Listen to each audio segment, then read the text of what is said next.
ప్రైజ్లా దేవుని స్తోత్రములు. యేసుక్రీస్తు ప్రశస్తమైన నామములో మీకు అందరికీ వందనాలు తెలియజేస్తూ ఉన్నా. ఈ 4వ రాత్రి పరిశుద్ధ గ్రంథం నుండి కోరాహు కుమారులు రాసినటువంటి 42వ కీర్తన 1-2 వాక్యాలు చదువుకుందాం. దుప్పి నీటి వాగుల కొరకు ఆశపడినట్లు దేవా నీ కొరకు నా ప్రాణము ఆశపడుచున్నది. నా ప్రాణము దేవుని కొరకు తృష్ణగొలుచున్నది. జీవము గల దేవుని కొరకు తృష్ణగొలుచున్నది. దేవుని సన్నిధికి నేనెప్పుడు వచ్చేదను, ఆయన సన్నిధిని నేనెప్పుడు కనబడేదను. హల్లెలూయా. దేవుని మహాకృపను బట్టి 40 దినాలు పగలు రాత్రి ప్రత్యేక ప్రార్థనలో ఈ 4వ రాత్రి ప్రభు మనతో మాట్లాడుతున్న మాట, నీ ప్రాణము దేని కొరకు ఆశపడుచున్నది? నీ ప్రాణము దేని కొరకు ఆశపడుచు ఉన్నది? ప్రశ్నార్థకం. ఈ లోకంలో జీవిస్తున్నటువంటి మనమందరం కూడా మన ప్రాణాలు ఆయా సమయాలలో, ఆయా సందర్భాల్లో, ఆయా రీతిలుగా, ఆయా విధాలుగా ఆశపడుతూ ఉంటవి. అవి భూ సంబంధమైనవి, ఆత్మ సంబంధమైన రీతిగా, శరీర సంబంధమైన కార్యాల వైపు మగ్గుతూ మన ప్రాణాలు ఆశపడుతూ ఉంటవి. అయితే ఇక్కడ కోరాహు కుమారులు ఈ 42వ కీర్తన రాస్తూ దుప్పితో పోలుస్తూ ఉన్నారు. దుప్పి నీటి వాగుల కొరకు, నీటి మడుగుల కొరకు, జీవ జలాల కొరకు ఏ విధంగా ఆశపడుతుందో, దానికి నీరు దొరకడం అనేది అరణ్య ప్రాంతంలో, ఎడారి ప్రాంతంలో చాలా కష్టం. అయినప్పటికీ కూడా నీటి కోసం ఆశపడుతూ ఉన్నాయి. అదే రీతిగా దేవా నీ కొరకు నా ప్రాణం కూడా ఆశపడుతుంది ప్రభు అంటాడు. దుప్పి నీటి వాగుల కొరకు ఏ రీతిగా ఆశపడుతుందో, నా ప్రాణము కూడా నీ కొరకు ఆశపడుతుంది ప్రభా. అది కూడా దేవుని కొరకు తృష్ణగొలుచున్నది. మన ప్రాణాలు ఈ రాత్రి దేని కొరకు ఆశపడాలి అంటే దేవుని కొరకు, జీవము కలిగినటువంటి దేవుని కొరకు ఆశపడాలని, తృష్ణకొని ఉండాలని దేవుని వాక్యం ద్వారా ప్రభు మనతో మాట్లాడుతున్నాడు. మొట్టమొదటి ఎందుకు మన ప్రాణాలు ఆశపడాలని దేవుని వాక్యంలో మనం చూస్తే 77వ కీర్తన 1వ వాక్యాన్ని చదువుతున్నాం. నేను ఎలుగెత్తి దేవునికి మొరపెట్టుదును, ఆయనకు మనవి చేయుదును. దేవుడు నాకు చెవి యొగ్గు వరకు నేను ఎలుగెత్తి ఆయనకు మనవి చేయుదును. హల్లెలూయా. ఎలుగెత్తి దేవునికి మొరపెట్టుదును. మొట్టమొదటిగా ఎందుకు మన ప్రాణాలు దేవుని కొరకు ఆశపడి ఉండాలి అంటే, ఎందుకు మన ప్రాణాలు దేవుని కొరకు తృష్ణకొని ఉండాలి అనగా దేవుని వాక్యం సెలవిస్తుంది, నీ ప్రార్థనకు జవాబు వచ్చే అంతవరకు. నీ ప్రార్థనకు జవాబు వచ్చేంత వరకు కూడా నీ ప్రాణము దేవుని మీదే ఉండాలి. నీ ప్రాణము దేవుని వైపే తిరగాలి. నీ ప్రాణము దేవుని కొరకే తృష్ణకొని ఉండాలి. నీ ప్రాణము జీవం కలిగినటువంటి దేవుని కొరకే తృష్ణకొని ఉండాలి. ఎందుకనగా నీకున్న ప్రార్థన అవసరతను బట్టి, నీకున్నటువంటి అవసరతను బట్టి, నీకున్నటువంటి సమస్యను బట్టి ప్రభు సన్నిధిలో ఎలుగెత్తి గట్టిగా, బిగ్గరగా, నోరు తెరిచి, కంఠస్వరాన్ని ఎత్తి దేవునికి ప్రార్థన చేసేటువంటి అనుభవంలోకి రావాలని దేవుని వాక్యం సెలవిస్తుంది. కోరాహు కుమారులు 77వ కీర్తనలో రాస్తాంటారు, నా 2వ వాక్యం, నా ఆపత్కాలమందు నేను ప్రభువును వెదకి తిని, రాత్రి వేళ నా చెయ్యి వెనుకకు తీయకుండా శాపబడి ఉన్నది. హల్లెలూయా. మన ఆపదలో, ఆపత్కాలంలో దేవుని వెతికేటువంటి వ్యక్తులుగాను, దేవునికి ప్రార్థించేటువంటి వ్యక్తులుగాను, దేవునికి మొరపెట్టేటువంటి వ్యక్తులుగాను, దేవుని సంఘంలో విజ్ఞాపన చేసేటువంటి వ్యక్తులుగాను మన ప్రాణాలు ఉండాలని దేవుని వాక్యం ద్వారా పరిశుద్ధాత్మ దేవుడు మనతో మాట్లాడుతున్నాడు. ప్రియ దైవ జనాంగమా, 86వ కీర్తన 7వ వాక్యాన్ని చదువుకుందాం. నీవు నాకు ఉత్తరమిచ్చువాడవు గనుక నా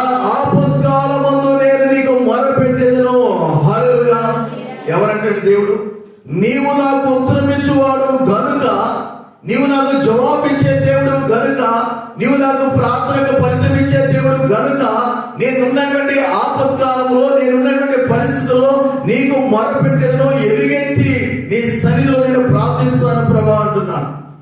ఆపత్కాలంలో ఆయన మొర ఆలకించే దేవుడు, ఆపత్కాలంలో మన ప్రార్థన అంగీకరించేటువంటి దేవుడు కాబట్టి ఆసాపు 77 అంటాడు కదా, నేను ఎలుగెత్తి దేవునికి మొరపెట్టుచున్నాననేటువంటి మాటను వివరిస్తున్నాడు ప్రియ దైవ జనగమా. కాబట్టి మొట్టమొదటిగా ఎందుకు మన ప్రభు సన్నిధిలో దేవుని కొరకు మన ప్రాణాలు తృష్ణ కొని ఉండాలంటే, ప్రార్థనకు జవాబు వచ్చేంత వరకు కూడా ఆశ కలిగి, ఆసక్తి కలిగి, జీవం కలిగిన దేవుని వైపు చూస్తూ మనం ప్రభు సన్నిధిలో మోకరించి ప్రార్థించేటువంటి వ్యక్తులుగా ఉండాలనే సత్యాన్ని ఈ 40 రోజులు పగలు రాత్రి ప్రత్యేక ప్రార్థనలో మొట్టమొదటిగా మనం గ్రహించాలని దేవుని వాక్యం సెలవిస్తుంది. రెండవది చూసినట్లయితే 119వ కీర్తన 11వ వాక్యాన్ని చదువుకుందాం. 119వ కీర్తన 11వ వాక్యం చదువు. నీ ఎదుట నేను పాపము చేయకుండానట్లు నా హృదయములో నీ వాక్యము ఉంచుకొని ఉన్నాను. హల్లెలూయా. రెండవదిగా దేవుని వాక్యము నీ హృదయంలో ఉంచుకొనుట. ఎందుకు మన ప్రాణము దేవుని కొరకు తృష్ణకొని, జీవం కలిగినటువంటి దేవుని కొరకు మన ప్రాణం తృష్ణకొని ఉండాలి అంటే, దేవుని వాక్యాన్ని మన హృదయంలో ఉంచుకోవడానికి తృష్ణకొని ఉండాలి ప్రియ దైవ జనగమా. మన హృదయాల్లో ఏముండాలంటే దేవుని వాక్యం ఉండాలి. కీర్తనకారుడు 119వ కీర్తన రాస్తున్నాడు, నీ ఎదుట నేను పాపము చేయకుండానట్లుగా నా హృదయములో నీ వాక్యము ఉంచుకొని ఉన్నాను. హల్లెలూయా. మన హృదయములో దేవుని వాక్యాన్ని ఉంచుకోవాలని ప్రభు వాక్యం సెలవిస్తుంది ప్రియ దైవ జనగమా. మన హృదయంలో దేవుని వాక్యం ఉండటానికి, దేవుని వాక్యానికి మన ప్రాధాన్యత ఇచ్చినప్పుడు లేఖనాల ప్రకారంగా పరిశుద్ధాత్మ దేవుడు మన జీవితంలో అద్భుతమైనటువంటి, ఆశ్చర్యమైనటువంటి కార్యాలను జరిగిస్తాడని ప్రభు వాక్యం సెలవిస్తుంది. 119వ కీర్తన 74వ వాక్యాన్ని చదువుకుందాం. 119వ కీర్తన 74వ వాక్యం. నీ వాక్యము మీద నేను ఆశ పెట్టుకొని ఉన్నాను. హల్లెలూయా. ఎక్కడ మన ఆశ ఉండాలండి? దేవుని వాక్యం మీద. మన పాపము చేయకుండానట్లు మన హృదయంలో దేవుని వాక్యాన్ని దాచుకోవడానికి ఆసక్తి, ఆశ మనకు ఉండాలి. రెండవదిగా దేవుని వాక్యం మీద మనం ఆశ పెట్టుకుని ఉండాలి. మూడవది 81వ కీర్తన రాస్తున్నాడు, నేను నీ వాక్యము మీద ఆశ పెట్టుకొని ఉన్నాను. హల్లెలూయా. దేవుని వాక్యము మీద మనం ఆశ పెట్టుకుని జీవించేటువంటి వ్యక్తులుగా ఉండాలని పరిశుద్ధాత్మ దేవుడు మనతో మాట్లాడుతున్నాడు ప్రియ దైవ జనగమా. ఆ తర్వాత 147వ వాక్యాన్ని చదువుకుందాం. అదే 119వ కీర్తన 147వ వాక్యం. తెల్లవారక మునిపే మొరపెట్టి తిని నీ మాటల మీద నేను ఆశ పెట్టుకొని ఉన్నాను. హల్లెలూయా. తెల్లవారక మునిపే నేను మొరపెట్టి తిని, దేవుని మాటల మీద మనం ఏం చేయాలంటే ఆశ పెట్టుకుని ఉండాలి ప్రియ దైవ జనగమా. దేవుని వాక్యము, దేవుని మాటలు అనగా దేవుని మాటల మీద మనం ఆశ పెట్టుకునేటువంటి వ్యక్తులుగా ఉండాలి. ఆసక్తి కలిగి జీవించాలని దేవుని వాక్యం సెలవిస్తుంది. 130వ కీర్తన 5వ వాక్యాన్ని చదువుకుందాం.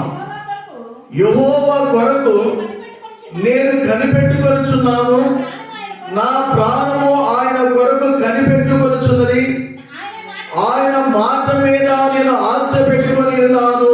హల్లెలూయా. మన ప్రాణము దేవుని మాట మీద ఆశ పెట్టుకుని ఉండాలని దేవుని వాక్యం సెలవిస్తుంది. మన ప్రాణము దేవుని వాక్యము, దేవుని మాటల మీద ఆశ పెట్టుకుని ఉన్నప్పుడు దేవుడు మనకి ఏం అనుగ్రహిస్తాడండి? అదే 130వ కీర్తన 7వ వాక్యాన్ని చదువుకుందాం. ఇశ్రాయేలు యెహోవా మీద ఆశ పెట్టుకొనుము, యెహోవా యొక్క కృప దొరుకును, ఆయన యొక్క సంపూర్ణ విమోచన దొరుకును. హల్లెలూయా. దేవుని వాక్యం మీద ఆశ పెట్టుకుని ఉన్నప్పుడు మనకు దేవుని యొక్క కృప దొరుకుతుంది, దేవుని యొక్క సంపూర్ణమైనటువంటి విమోచన దొరుకుతుందని దేవుని వాక్యం ద్వారా ప్రభు జ్ఞాపకం చేస్తున్నారు. కాబట్టి మొట్టమొదటిగా నీ ప్రాణము దేని కొరకు ఆశపడుతుందని మనం దేవుని వాక్యాన్ని ధ్యానించినప్పుడు మొట్టమొదటిగా ప్రార్థన మీద, రెండవదిగా మన హృదయంలో దేవుని వాక్యాన్ని ఉంచుకునే చేత మన ప్రాణాలు దేవుని కొరకు ఆశపడుచున్నవి ప్రియ దైవ జనగమా. మూడవదిగా ఎందుకు మన ప్రాణాలు దేవుని కొరకు ఆశపడుచు ఉన్నవి అనగా యెషయా గ్రంథం 2వ అధ్యాయము 1-2 వాక్యాలు చదువుకుందాం. యెషయా గ్రంథం 2వ అధ్యాయం 1-2 వాక్యాలు. యోదాను గూర్చియు యెరూషలేమును గూర్చియు ఆమోజు కుమారుడైన యెషయాకు దర్శనము వలన కలిగిన దేవోక్తి అంత్య దినములలో పర్వతముల పైన యెహోవా మందిర పర్వత శిఖరమున స్థిరపరచబడి కొండల కంటే ఎత్తుగా ఎత్తబడును. ప్రవాహము వచ్చినట్లు సమస్త అన్య జనులు దానిలోనికి వచ్చెదరు. ఆ కాలమున సియోనులో నుండి ధర్మశాస్త్రము, యెరూషలేములో నుండి యెహోవా వాక్కు బయలువెరును. జనములు గుంపులు గుంపులుగా వచ్చి యాకోబు దేవుని మందిరమునకు, యెహోవా పర్వతమునకు మనము వెళుదుము రండి. ఆయన తన మార్గముల విషయమై మనకు బోధించును, మనము ఆయన త్రోవలో నడుచుదమని చెప్పుకొందురు. హల్లెలూయా. మొట్టమొదటిగా ప్రార్థన, రెండవదిగా వాక్యము, మూడవదిగా దైవ దర్శనము. మూడవదిగా మన ప్రాణము దేని కొరకు తృష్ణ కొని ఉండాలి. మన ప్రాణాలు దేని మీద ఆశ పెట్టుకుని ఉండాలండి? దేవుడిచ్చేటువంటి దైవ దర్శనాన్ని పొందుకోవడానికి మనం ఆశపడి ఉండాలి. ఒక్కొక్క రోజున దేవుడు ఒక్కొక్క దర్శనాన్ని ఇస్తాడు. ఒక్కొక్క సమయం ఒక్కొక్క దర్శనాన్ని ప్రభు అనుగ్రహిస్తాడు. ఒక్కొక్క క్షణమంతో ఒక్కొక్క దర్శనాన్ని అనుగ్రహిస్తాడు. ప్రభు దర్శనాన్ని అనుగ్రహించాడు అంటే వెంటనే ఆ దర్శనం అనేటువంటిది ఏమవుతుందంటే నెరవేర్చబడుతుంది, జరుగుతుందని దేవుని వాక్యం సెలవిస్తుంది. మన చర్చిలో యాభై పోయింది. ప్రార్థన చేస్తా ఉన్నాను. పగటి కాలం మంది ఇంట్లో ప్రార్థన చేస్తున్నాను. ప్రార్థన చేస్తున్నప్పుడు ఇద్దరు వ్యక్తులు వచ్చినట్లుగా బైక్ మీద 50 రూపాయలు పెట్టుకుని మధ్యలో దూర ప్రాంతానికి తీసుకుని వెళ్ళిపోయినట్లుగా ఇక 50 రూపాయలు మనం దొరకదని దేవుడు చెప్పాడు.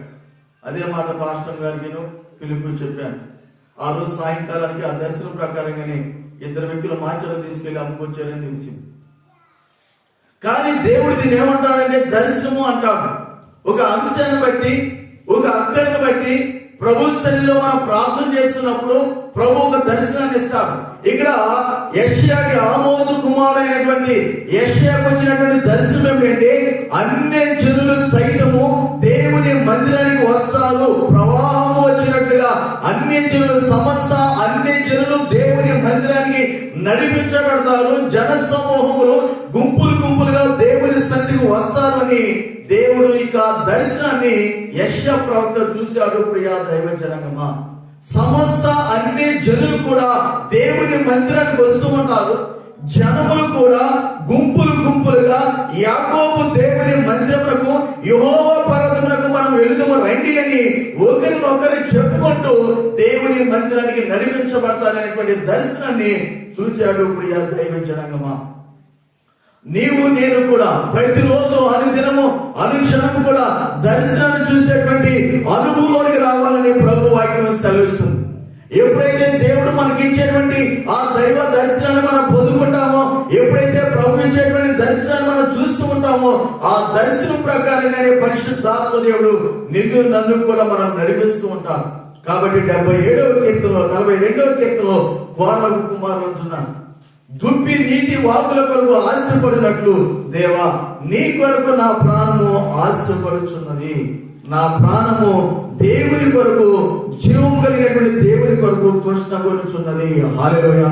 కాబట్టి మన ప్రాణము దేని కొరకు ఆశపడాలంటే 4వ రాత్రి మొట్టమొదటిగా మన ప్రార్థనకు జవాబు వచ్చేంత వరకు కూడా ప్రార్థనలో పోరాడే విషయంలో, పట్టుదలకి ప్రార్థించే విషయంలో, ఆసక్తి కలిగి ప్రార్థన చేసే విషయంలో, రోధించేటువంటి విషయంలో, అంగలార్చేటువంటి విషయంలో, కన్నీటి ప్రార్థన చేసేటువంటి విషయంలో మనకి ఏముండాలంటే ఆసక్తి ఉండాలి.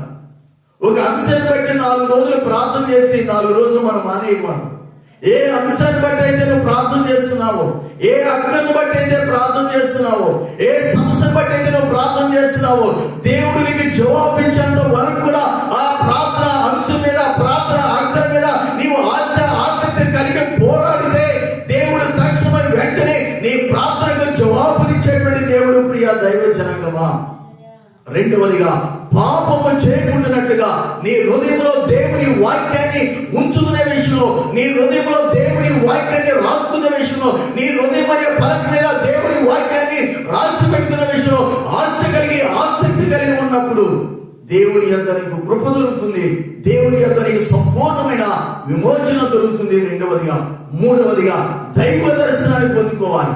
ప్రతిరోజు ప్రతి క్షణం కూడా దేవుడు తన ప్రేమించిన బిడ్డలకి, తన ప్రశస్తమైన విలువైన అమూల్యమైన రక్తం చేత కడగబడిన ప్రతి ఒక్కరికి కూడా దర్శనాన్ని ఆయన బయలుపరుస్తూనే ఉంటాడు, దర్శనాన్ని ఇస్తూనే ఉంటాడు, దర్శనం ద్వారా దర్శిస్తూనే ఉంటాడు. కాబట్టి మన కుటుంబం కొరకు మనం దర్శనాన్ని చూడాలి, మన బిడ్డల కొరకు మనం దర్శనాన్ని చూడాలి, మన యజమానుల కొరకు మనం దర్శనాన్ని చూడాలి, మన యజమానుల కొరకు మనం దర్శనాన్ని చూడాలి, మన సంఘం కొరకు దర్శనాన్ని చూడాలి. ప్రభు పాదాల మీద మనం కనిపెట్టినప్పుడు, మనలో ప్రార్థన, మనలో వాక్యం ఉన్నప్పుడు మూడవగా దేవుడు దర్శనాన్ని కూడా ఇస్తాడు. ఆ మూడు రకాల అనుభవాలు మనం ఉన్నప్పుడు దేవుడు నిన్ను నన్ను ఎంతగానో దీవించి ఆశీర్వదిస్తాడు. ప్రియ దైవ జనాంగమా, అందరూ కూడా మోకరించి కళ్ళు మూసుకుని ఈ రాత్రి కాల సభలో ప్రార్థన చేద్దాం.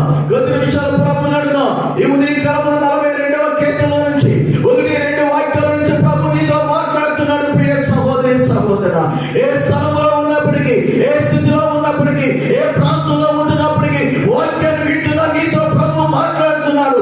నీ ప్రాణము దేని కొరకు తృష్ణపడుచున్నది, నీ ప్రాణము దేని కొరకు ఆశపడుచున్నది ప్రభు అంటున్నాడు. వాక్యం కొరకు ఆశపడుతున్నావా? ప్రార్థన కొరకు ఆశపడుతున్నావా? దర్శనాన్ని పొందుకోవాలని ఆశపడుతున్నావా? ప్రియ సహోదరి సహోదరుడా, ప్రభు నిన్ను దర్శిస్తున్నాడు ఈ రాత్రి. ప్రభు నీతోనే మాట్లాడుతున్నాడు ఈ రాత్రి. ప్రభు నీతోనే దర్శిస్తున్నాడు ఈ రాత్రి. జీవము కలిగినటువంటి దేవుడు, జీవాధిపతి అయినటువంటి తండ్రి, సృష్టికర్త అయినటువంటి దేవుడు, లోక రక్షకుడైనటువంటి తండ్రి అంటున్నాడు, నువ్వు చేస్తున్న ప్రార్థనకు జవాబు వచ్చేంత వరకు కూడా ప్రభు సన్నిధిలో నువ్వు పోరాడుతున్నావా? పోరాడే ఆశ నీలో ఉందా? పోరాడే ప్రతిమ నీకుందా? పోరాడే వాక్యం నీకున్నదా? ప్రియ సహోదరి సహోదరుడు, రెండవదిగా పాపము చేయకుండానట్లుగా నీ హృదయంలో దేవుని వాక్యం ఉన్నాను. పాపము చేయకుండానట్లుగా నీ హృదయంలో దేవుని వాక్యాన్ని రాసి పెట్టుకోవాలి. నీ హృదయమైన పలక మీద దేవుని వాక్యాన్ని రాసుకోవాలి. ప్రియ దైవ జనాంగమా, దేవుని వాక్యం మీద, దేవుని మాటల మీద ఆశ పెట్టుకుని ఉండాలి నీవు. అప్పుడే నీకు సంపూర్ణ విమోచన దొరుకుతుంది, కృప దొరుకుతుంది. ఆ కృప వలనే, ఆ సంపూర్ణ విమోచన ద్వారానే ప్రభు ఇచ్చే ఆశీర్వాదాలు చూడగలుగుతాం, పొందుకోగలుగుతాం. మూడవదిగా దర్శనము. దైవ దర్శనాన్ని పొందుకునే అనుభవంలో నువ్వు రావాలి. రాత్రి దైవ దర్శనాన్ని చూడాలి. గుంపులుగా జన సమూహం యెహోవా మందిరమునకు వెళుదాము రండి అని ఒకరినొకరు చెప్పుకుంటూ దేవుని మందిరానికి వస్తూ ఉన్నారు. ఈ 40 పగలు రాత్రులు కూడా ఈ ప్రత్యేకమైన ప్రార్థనకి జనములు గుంపులుగా, అన్ని జనులు సైతము దేవుని మందిరానికి వచ్చే రీతిగా నీవు దర్శనాన్ని చూడాలి.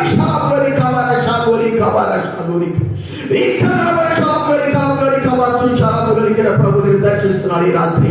ఏ స్థలంలో ఉన్నప్పటికీ ప్రభు నీతో మాట్లాడుతున్నాడు. ఈ రాత్రి ప్రభు నిన్ను బలపరుస్తున్నాడు.